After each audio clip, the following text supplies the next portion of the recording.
Assalamualaikum warahmatullahi wabarakatuh. Alhamdulillah,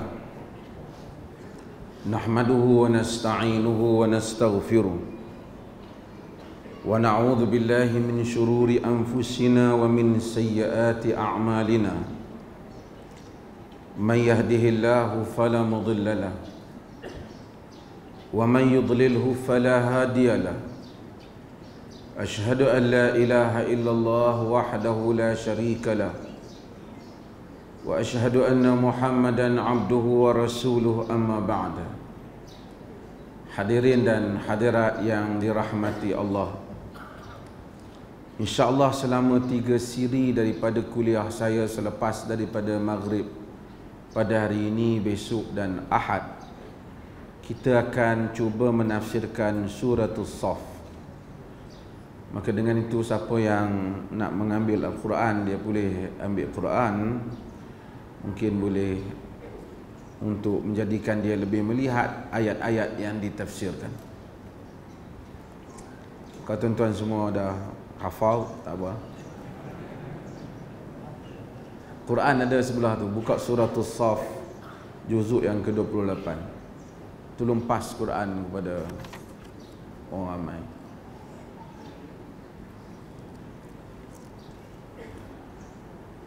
Suratul Saff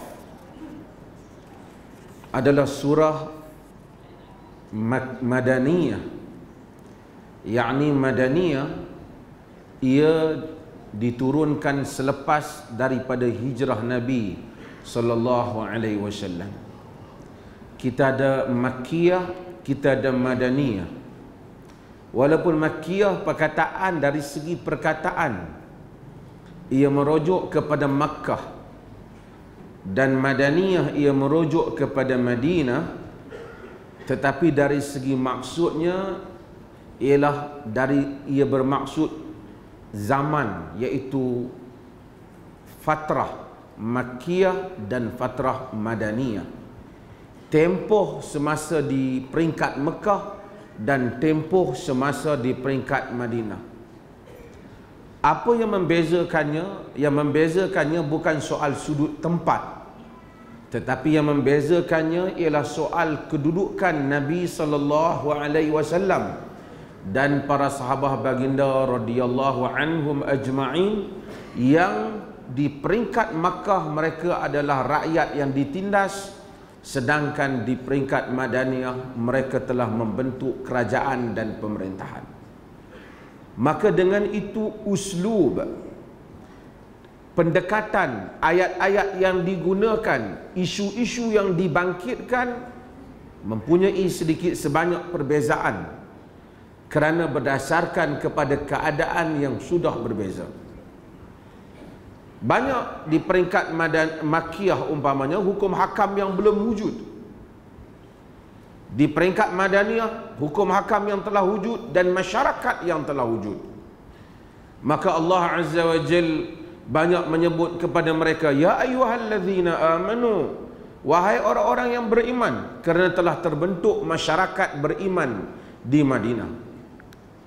Surah As-Saff, dengan sepakat para pengkaji tafsir, ia merupakan surah Madaniyah. Disebut Suratul Saff perkataan karena adanya perkataan Saff, di mana Allah Subhanahu wa taala menyebut, innallaha yuhibbul ladzina yuqatiluna fi sabilihi saffa. Sesungguhnya Allah suka kepada orang-orang yang berperang pada jalannya saffan, dalam berkeadaan saff, yakni di dalam satu saff, dalam satu barisan. Maka peperangan, ayat-ayat peperangan tidak ada di peringkat Makkiyah. Cerita peperangan ialah cerita selepas berlakunya hijrah Nabi sallallahu alaihi wasallam. Maka dengan itu surah ini ialah surah Madaniyah, surah Madaniyah. Allah menyebut di dalam surah ini, pasal kita masa tak panjang, maka saya akan tidak begitu mendetailkan dalam sebahagian tafsiran. Allah menyebut, a'udzubillahi minasyaitanirrajim, bismillahirrahmanirrahim, Sabbaha lillahi ma fis samawati wa ma fil ard wa huwal azizul hakim. Sabbaha lillah ma fis samawati wa ma fil ard. Perkataan sabbah bermaksud mensucikan Allah, mentanzihkan Allah. Maka kita sebut subhanallah, yang kita sebut sebagai tasbih. Insan, apa yang disuruh di dalam kehidupannya ialah mensucikan Tuhan. Sebab tu kalimah yang Allah suka, kalimatan khafifatan 'alal lisan, thaqilatan fil mizan, habibatan ila rahman, ialah apa? Subhanallah bihamdihi, subhanallahal azim, subhanallah bihamdihi. Kerana apa? Kerana ia mensucikan Allah Jalla wa Ala, iaitu mensucikan Tuhan dari sebarang sifat kekurangan, mensucikan Tuhan daripada apa saja perkataan dan apa saja ciri yang menunjukkan tidak layak bagi kebesaran Dia, Zat yang Maha Agung Jalla wa Ala. Maka jika orang tanya apa sifat Tuhan, segala yang sempurna, segala yang terbaik, yang agung adalah sifat-sifatnya. Yakni Tuhan bersifat dengan sifat kamal. Apa yang berlawan dengan sifat Tuhan, Tuhan itu suci, maha suci Dia daripada sebarang kekurangan. Maka sesiapa yang menyebut demikian, maka dia tahu sifat Tuhan. Apapun kita sebut tentang Tuhan dalam menafsirkan ayat-ayat Tuhan, walaupun di kalangan para ulama kadang-kadang ada berlaku khilaf tentang sebahagian ayat-ayat mutasyabihat. Hatta orang-orang yang menyebut tentang ayat mutasyabihat, yadullah ataupun seumpamanya, mereka tidak pernah menyatakan tangan Allah sama dengan tangan manusia. Maha suci Tuhan, laisa kamitslihi syai', Allah tak sama dengan apa-apa. Adalah satu hamba Allah ni, otak dia tasbih dan tajsim, otak dia. Jadi dia sentiasa fikir orang tajsim, orang telah mensamakan Tuhan dengan makhluk, sebab dia fikir sama dengan makhluk. Macam sebab itu sebahagian orang disusah nak faham apabila ada ayat-ayat ataupun hadis-hadis Nabi bermaksud yanzilullahu azza wa jal, Allah Ta'ala turun daripada langit, minas sama, daripada langit umpamanya. Dia terus fikir turun tu macam dia turun. Lalu dia kata, oh, ini tajsim. Kerana apa? Kerana dia pada asasnya lagi, otak dia menyamakan Allah dengan makhluk. Jika dia tidak menyamakan Allah dengan makhluk daripada asas, dia tak samakan, walaupun apa dia takwil pun sentiasa duduk dalam kepala dia, laisa kamitsli syai', subhanallah, sabbaha lillahi ma fis samawati wa ma fil ard. Sabbaha lillahi ma fis samawati wa ma fil ard. Sabbah yakni memuji, mensucikan Allah, mentanzihkan Allah Jalla wa Ala. Ma fis samawat, apa sahaja di langit-langit. Langit ni banyak, dan kita pun tak tahu sampai ke mana lagi langit Allah Jalla wa Ala. Besarnya kerajaan Allah Jalla wa Ala. Segala yang kita lihat, bintang-bintang yang kecil, sebahagiannya baru sampai cahayanya kepada kita, mengambil masa berbilion tahun cahayanya untuk sampai. Belum lagi kita tanya di mana jauhnya bintang tersebut. Sepantas cahaya itu pun mengambil masa ribuan, jutaan tahun baru sampai ke bumi. Di mana, sejauh mana langit dan kerajaan Allah Jalla wa Ala maha suci. Seluas-luas kerajaan Allah, semuanya itu bertasbih mensucikan Allah Jalla wa Ala. Sebab itu Allah itu maha kaya daripada memerlukan kita. Ma fis samawati wa ma fil ard, apa yang di langit dan apa yang di bumi. Kalau ada makhluk bernama manusia ini yang sebahagiannya memuji dan memuja makhluk lebih banyak daripada memuja Tuhan, Allah Subhanahu wa Ta'ala banyak lagi makhluk Dia yang sentiasa bertasbih memuja dan memuji kerajaannya. Allah tidak memerlukan kita. Sentiasa Dia itu dipuja dan dipuji. Sebab itu kita hendaklah, terutama kita orang bawahan ke, kita orang politik ke, kena nak jaga mulut kita ni banyak tasbih Tuhan ke, banyak puji manusia. Sebab itu disuruh kita sebut subhanallah, subhanallah. Disuruh kita bertasbih memuja dan memuji. Wa huwal azizul hakim, dan dia al-aziz, yakni maha kuat, maha perkasa, maha sangat boleh memaksa. Al-hakim bermaksud maha bijaksana. Disebut qiran dalam ilmu. Sifat Tuhan ni Tuhan letak dua. Ada orang maha perkasa tapi tidak bijak. Sangat perkasa, taklah maha, bukan pertubuhan perkasa. Dia kuat tapi dia tidak bijak. Allah Ta'ala kuat tapi maha bijak. Disebut bahawasanya al-asma'i, qila, dikatakan al-asma'i, asma'i ahli syair, ahli bahasa dalam bahasa Arab. Dia baca firman Allah tapi dia tersilap masa dia baca. Was-sariqu was-sariqatu faqta'u aydiyahuma jazaan bima kasaba nakala minallah wallahu ghafurur rahim. Dia tersilap. Badui dengar, dia baca badui dengar. Badui kata kalam mana? Maksudnya wasariqu wasariqatu faqta'u aydiyahuma. Lelaki yang mencuri dan perempuan yang mencuri, faqta'u aydiyahuma. Ini pun Quran azim. Kamu semua naklah potong tangannya. Macam mana seorang curi ramai-ramai nak potong? Maksudnya hukum tu tak boleh buat, dia nak kena ada kesepakatan, kena berpakat. Kamu faqta'u itu jamak. Kamu ramai-ramai kena potong tangannya. Jazaan bima kasaba, sebagai balasan di atas apa yang mereka berdua lakukan. Nakalan minallah, sebagai juga hukuman daripada Allah. Dia kata wallahu ghafurur rahim. Allah Ta'ala maha pengasih lagi maha penyayang. Badui ni dengar, badui kata kalam man hadha? Siapa yang cakap ni? Dia kata kalamu Rabb, kalam Tuhan. Dia kata la hadha la yaliqu bi jalalihi. Ni tak layak dengan Allah Ta'ala, bukan kalam. Dia kata ni kalam Allah, Quran. Tak tahu hang badui. Dia kata darah Tuhan, dia kata. Lepas tu Asma'i tengok balik, oh dia tersilap. Sebenarnya hak ujung tu wallahu azizun hakim. Allah Ta'ala maha kaya, maha perkasa lagi maha bijaksana. Dia ulang balik, dia sebut wallahu azizun hakim. Kata badui, ini kalam Allah. Walaupun badui tak pernah dengar ayat, badui kata ini kalam Allah. Sebab apabila dia bercakap tentang undang-undang, kekuasaan, dia kata dia maha perkasa lagi maha bijaksana. Tapi kalau dia habaq potong tangan orang, lepas tu dia kata dia maha pengasih dan penyayang, walaupun dia maha pengasih dan penyayang, ayat tu tak seimbang. Ayat tidak seimbang. Maka Allah Azza wa Jal, apabila dia mengikuti ayat-ayat azizun hakim, ghaniyun hamid, semuanya itu ada imbangannya dengan apa yang ada di dalam ayat yang sebelum daripada itu. Dan dia letakkan dua supaya disebut qiran kepada sifat, iaitu dia saingkan sifat itu. Yang ini bergabung dengan ini. Ghani, dia maha kaya umpamanya, tapi dia kata hamid, dia maha terpuji.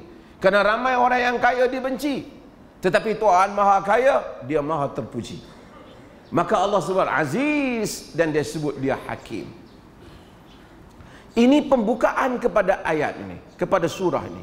Allah mengingatkan tentang mukaddimah kepada surah ini, tentang hubungan memuja dan memuji Allah Jalla wa'ala. Kemudian daripada isu langit dan bumi, demikian keajaiban Quran. Quran dia tak macam Bible. Bible ataupun buku-buku lain dia ada tajuk bab sekian, kan?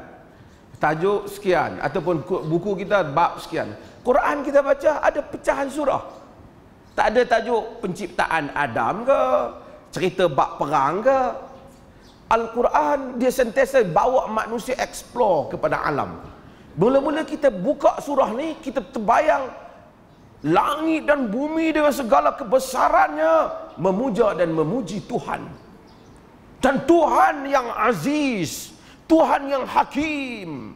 Tuhan ini tiba-tiba dia terus datang kepada kita berbicara, ya ayyuhallazina amanu.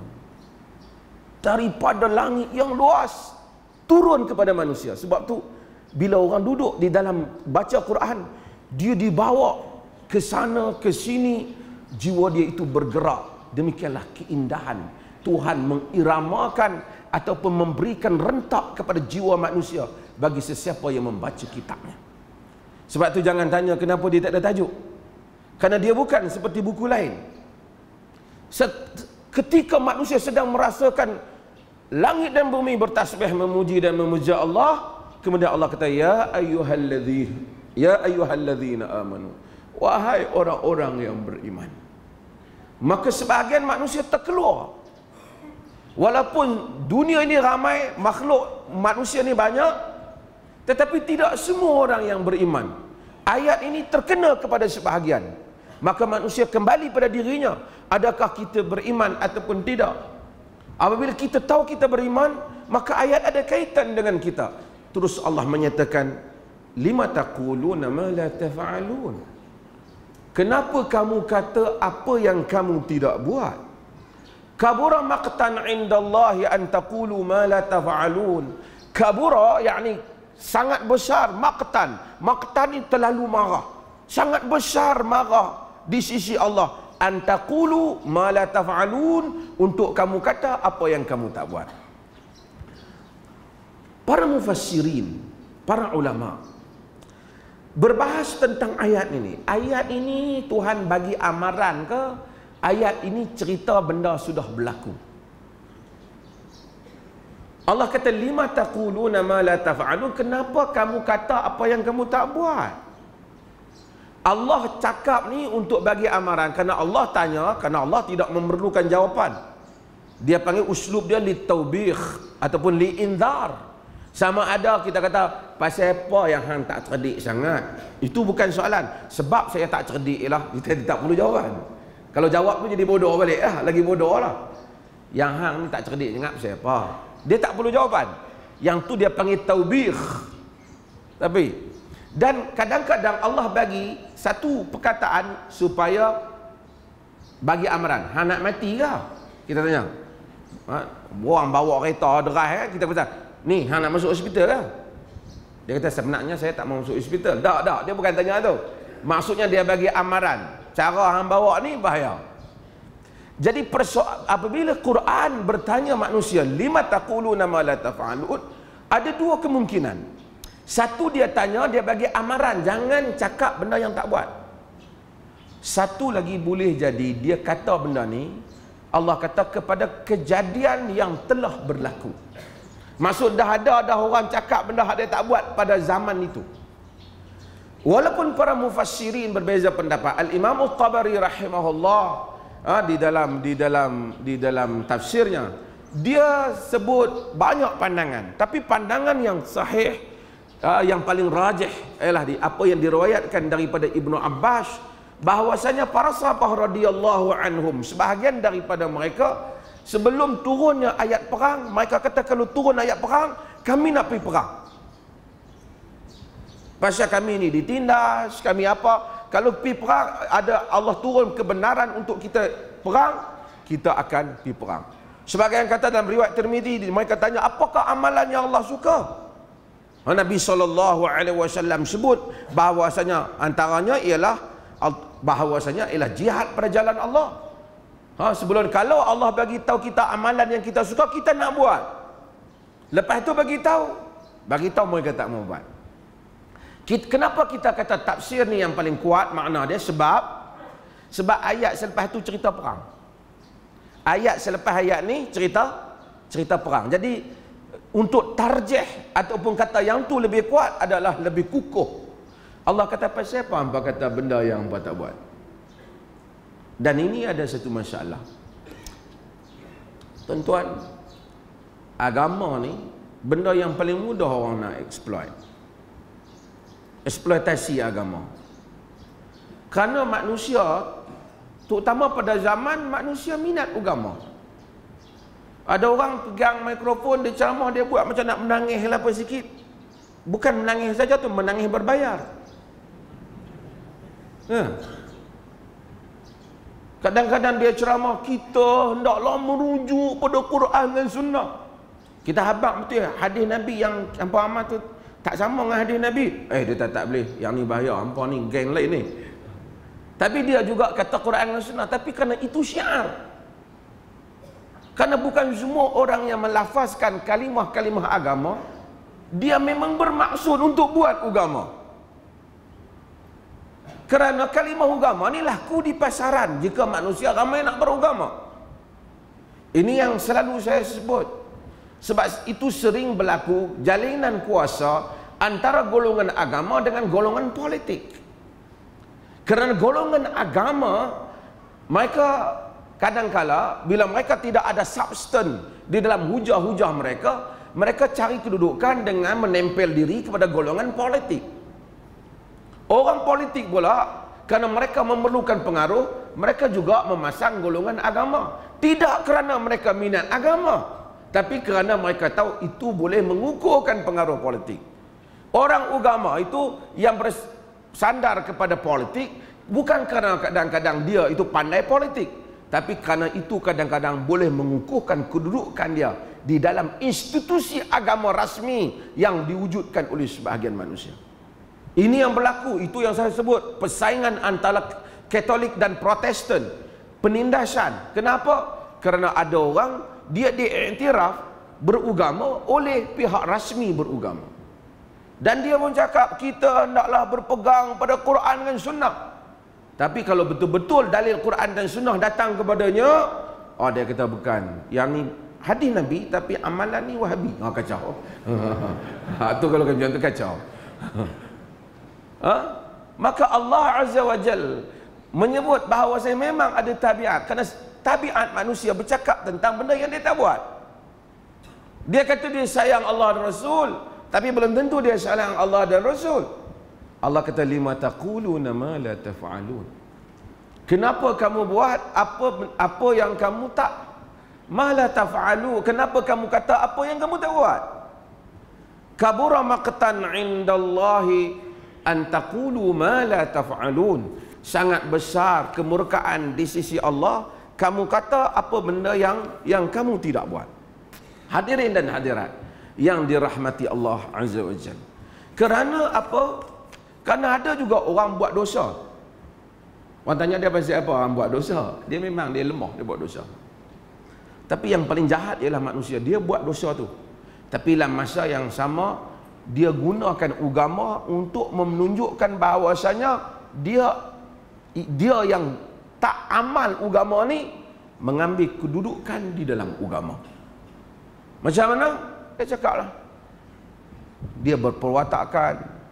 Sebab tu kadang-kadang saya kritik orang-orang awam kadang tak faham. Bukanlah kita nak bermusuh dengan tarikat ke apa. Tapi sebahagian kalau pergi ke Afrika ke apa, pergi ke Syria perang sekarang.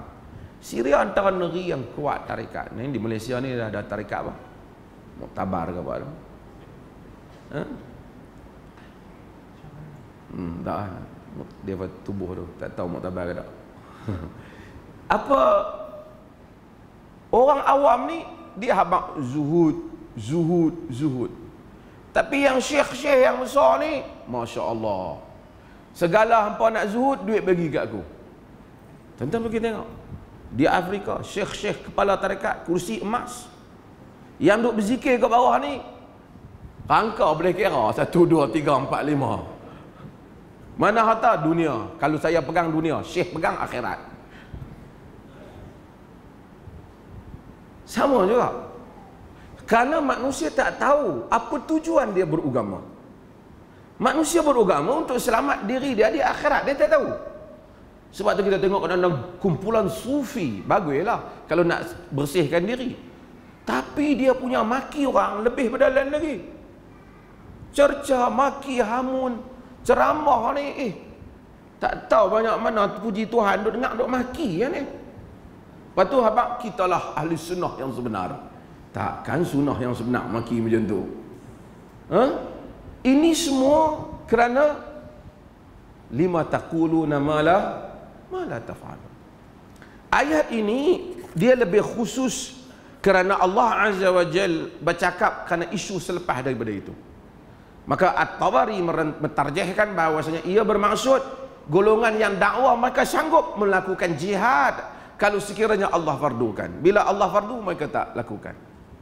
Kemudian Allah sebut, innallaha yuhibbul ladzina yuqatiluna fi sabilihi saffa ka'annahum bunyanun marsus. Innallaha yuhibbul ladzina yuqatiluna fi sabilihi saffa. Allah suka orang-orang yang berperang pada jalannya saffan, dalam satu saf. Khilaf para ulama dalam menafsirkan makna ayat ini. Adakah saf ni maksud Tuhan suka buat satu saf? Sehingga sebahagian di kalangan salaf dahulu berpendapat bahawasanya mereka lebih suka perang di bawah daripada perang naik kuda, kerana susah nak duduk dalam saf. Kerana dia kata ka'annahum bunyanun marsus, seakan mereka itu bangunan yang rapat, binaan yang rapat. Ataupun maksud Tuhan suka saffan, maksudnya hendaklah kamu berada pada satu kalimah, yakni pada suatu pentadbiran. Kalau nak berperang jangan berpecah-pecah. Ni saya nak ambil kesempatan ni jugalah. Dalam kita nak melakukan dakwah, terutama dalam nak menegakkan sunnah dalam negara ini, kita kena satu kalimah. Walaupun kita mungkin ada perbezaan, sahabat pun ada perbezaan pendapat, tetapi dalam nak menghadapi mereka yang tidak suka dengan dakwah, seru kepada kitab dan sunnah yang macam-macam, mereka ada petua tu petua ni, amalan syiah dan seumpamanya, kita tak boleh banyak kalimat. Kita kena duduk dalam satu saf, kita kena duduk dengan satu kepimpinan, ataupun kita kena duduk bersama supaya kita dapat aturkan dakwah ni. Kerana apa? Innallaha yuhibbul ladzina yuqatiluna fi sabilihi saffa. Allah suka orang-orang yang berperang pada jalannya. Dia memang suruh perang, tapi dia tak suruh perang bercamuk. Jadi mereka yang berada pada jalan Allah, yang berjihad berperang yang asal itu, mereka hendaklah berada dalam satu saf. Mereka hendaklah tak boleh berselerakkan. Maka Nabi SAW sentiasa pastikan arahan ketenteraan itu diikuti. Orang Islam ada pengalaman, mereka tewas dalam peperangan Uhud kerana mereka tak ikut peraturan. Allah suruh semua orang Islam kalau nak berperang tersusun, dan ini adalah masalah. Paling tak tersusun sendiri sekali dunia Islam. Dunia Islam. Ambillah daripada pentadbiran sampai kepada yang kecil-kecil. Tak apa ayat ni cerita tentang peperangan, tapi kita cerita semangat supaya saffan, tersusun. Ka'annahum bunyanun marsus, seakan mereka itu bangunan yang marsus, yakni tersusun, yang rapat antara satu sama lain. Saya ada sebut berulang kali, tuan-tuan pun dengar. Kalau dunia Islam nak menghadapi perang persepsi, sekarang ni perang pada agama ni ialah yang dia tak berlaku perang jihad besar-besaran. Yang berlaku ialah perang persepsi. Gambarkan Islam ni sebagai satu agama yang salah, agama yang teruk, agama pengganas dan seumpamanya. Nak lawan perang persepsi, nak kena bagi persepsi yang elok. Orang kata kita tak elok, kita kena bukti kita elok lah. Macam satu orang kata dia tu kaki suka maki orang, kita malah kepala otak ha. Dia kata tengok dalam aku duk kata tak nampak tengok. Dalam aku duk kata. Sebab apa? Kita gagal dalam perang persepsi. Tapi kalau orang kata dia tu suka maki orang, alhamdulillah fitnah aku. Kawan hak dengar, jadi terganggu fikiran dia. Yang tak baik dia kata dia tak buat kot, nantuk kata. Dunia Islam kalau hadapi perang persepsi kalah. Indeks rasuah dunia Islam semua corot. Hak atas-atas itu semua bukan negara orang Islam. Di sudut keamanan juga demikian. Di sudut kebersihan juga demikian. Di sudut menjaga alam sekitar juga demikian. Perang persepsi kalah. Sebab itu untuk mengembalikan imej agama, supaya manusia hormat pada agama. Saya sebut berulang kali, kita ambil semayang Jumaat dah lah orang Islam ni.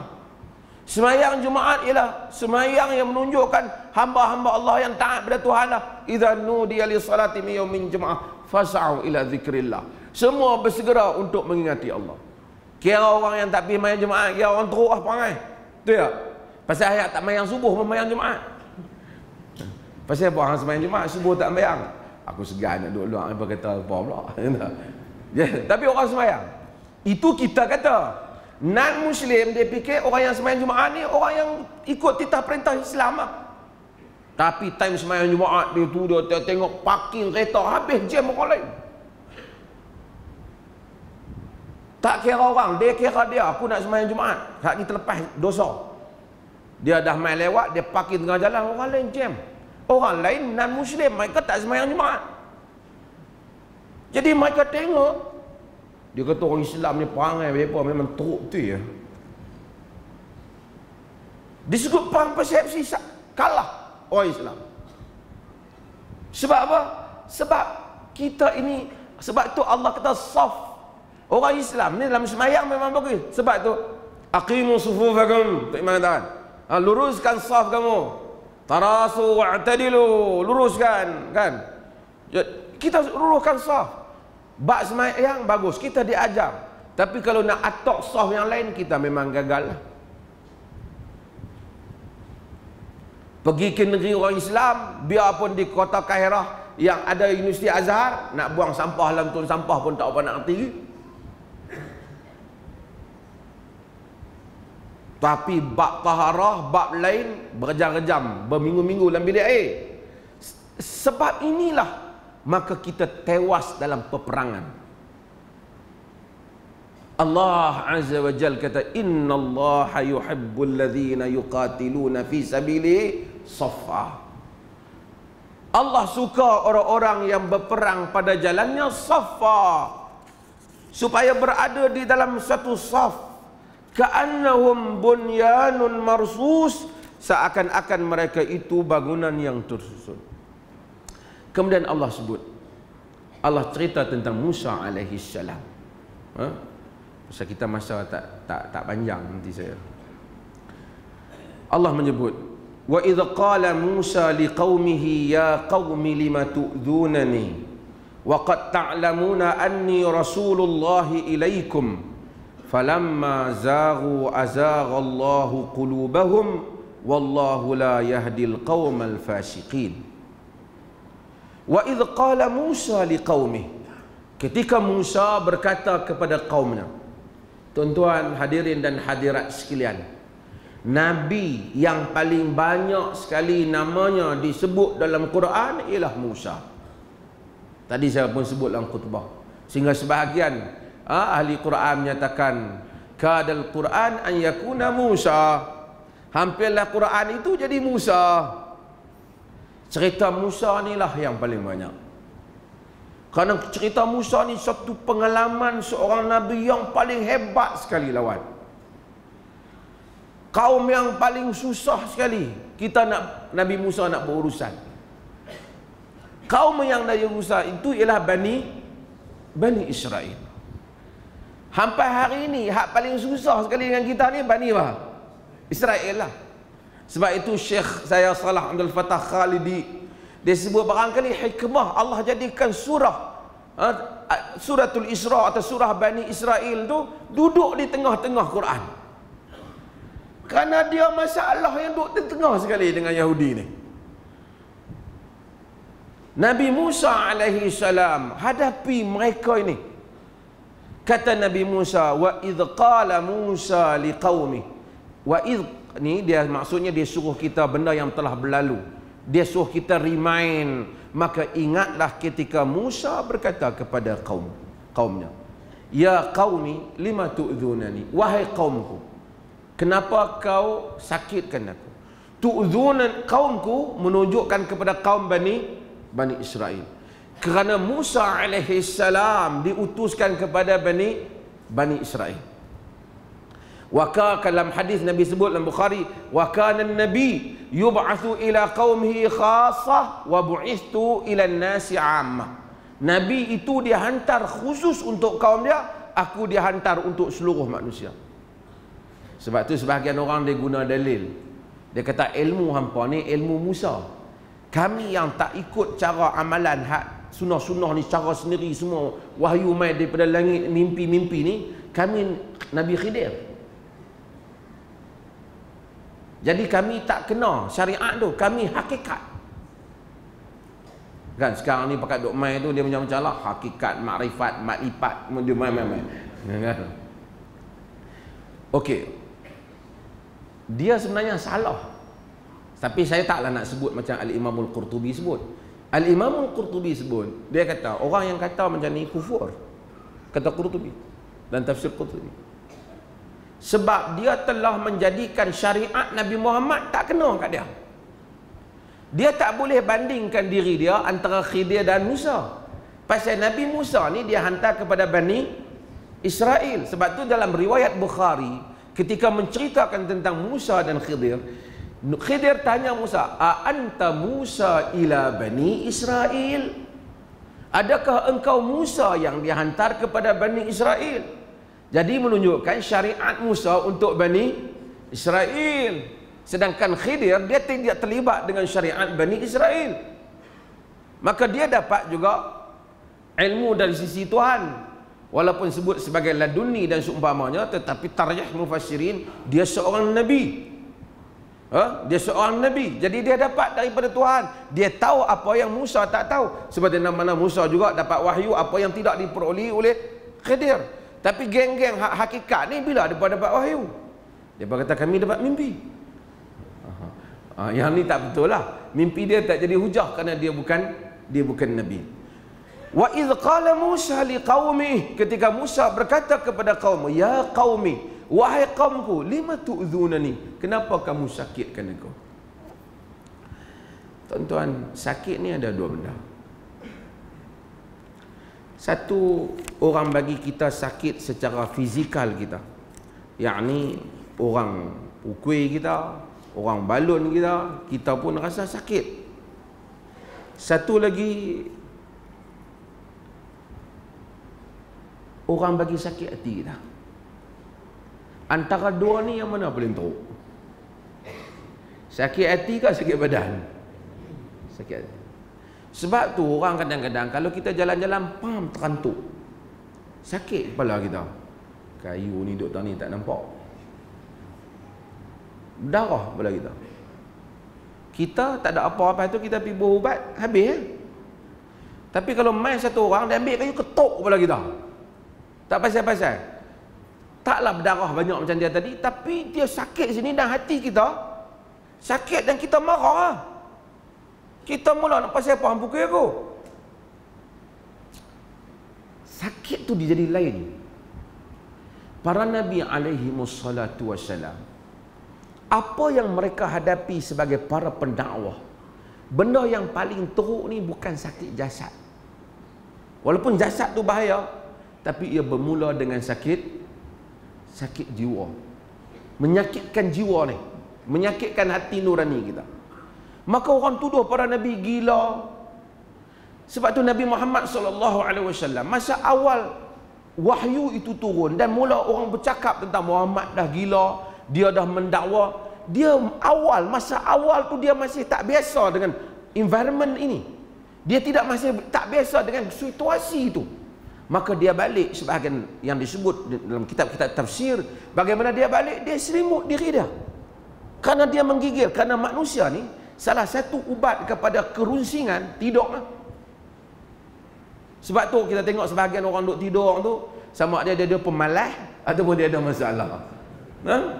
Jadi orang salah tidur. Kerana tidur manusia lupa. Tapi kalau mai susah hati sampai nak tidur pun tak boleh, kira beratlah. Jadi Nabi SAW tidur, selimut diri dia. Allah kata, ya ayyuhal muzammil qumil laila illa qalila nisfahu aw inqus minhu qalila. Jadi Allah suruh dia, wahai orang yang berselimut, bangun malam, kerana dia perlukan kekuatan, perlukan masuk sumbat dalam jiwa ni redha Allah, tawakal kepada Allah, bergantung kepada Allah, perlindungan Allah, harapan kepada Allah.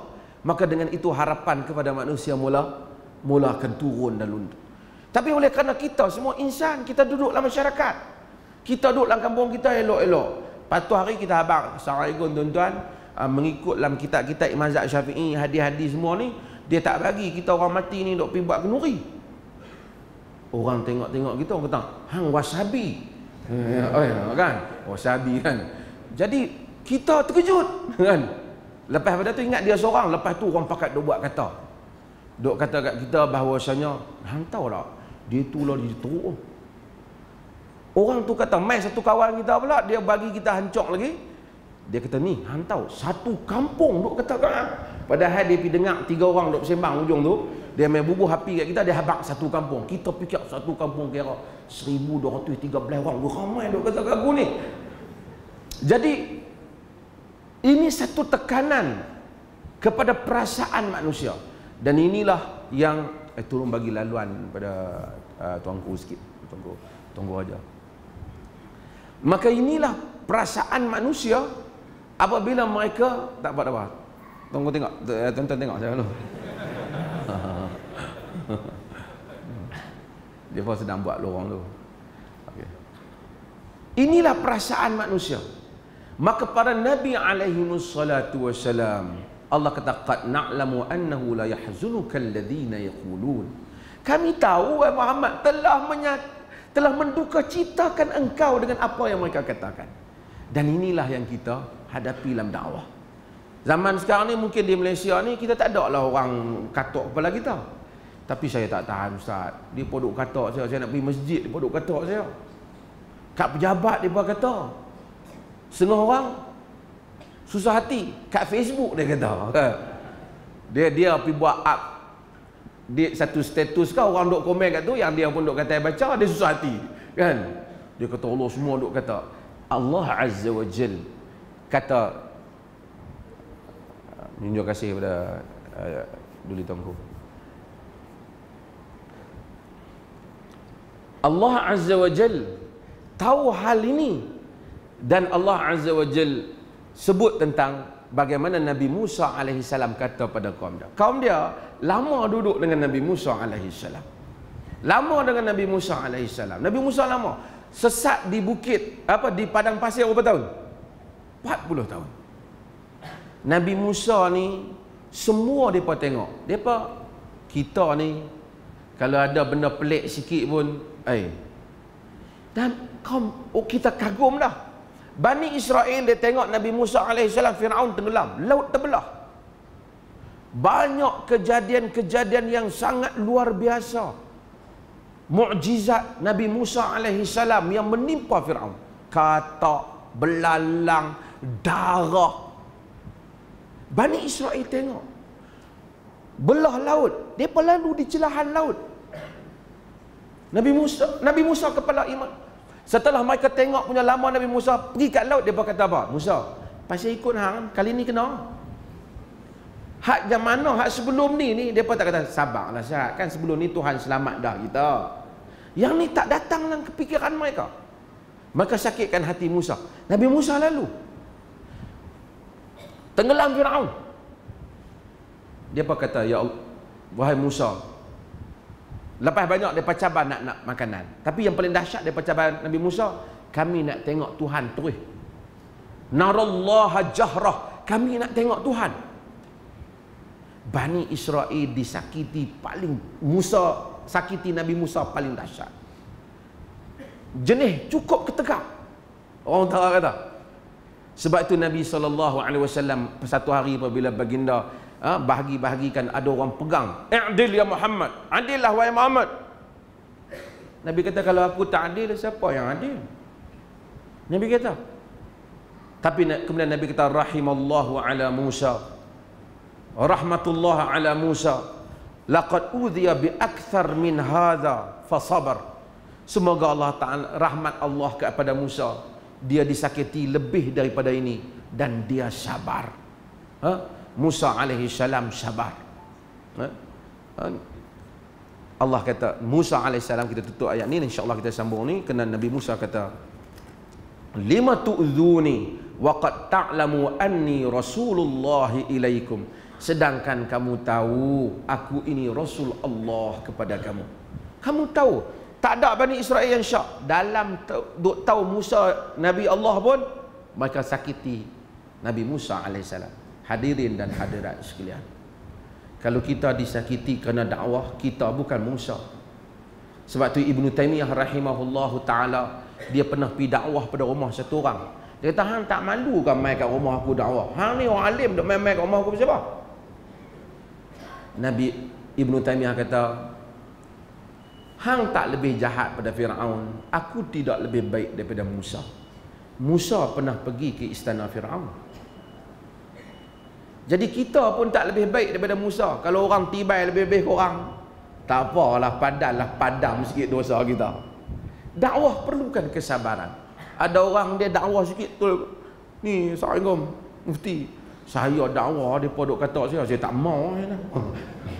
Macam mana kita bukan Nabi Musa?